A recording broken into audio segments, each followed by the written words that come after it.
أعوذ بالله من الشيطان الرجيم بسم الله الرحمن الرحيم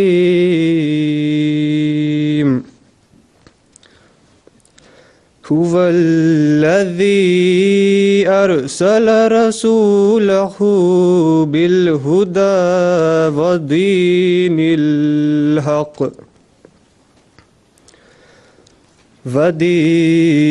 الحق ليظهره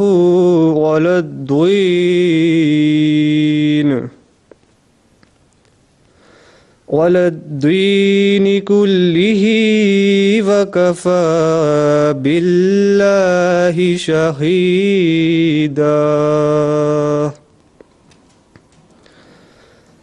محمد رسول الله والذين معه أشداء على الكفار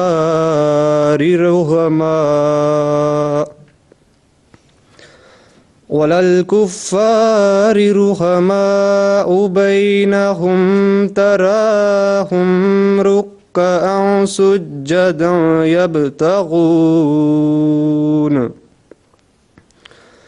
يبتغون فضلا من الله ورضوانا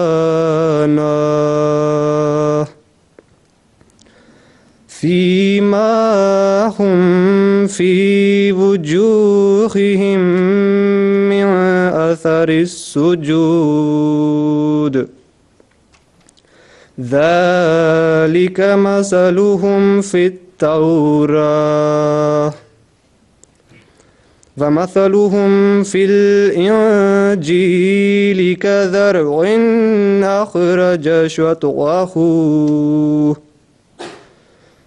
فآذره فاستغلظ فاستوى على سوقه يعجب الزراع ليغيظ بهم الكفار وعد الله الذين آمنوا وعملوا الصالحات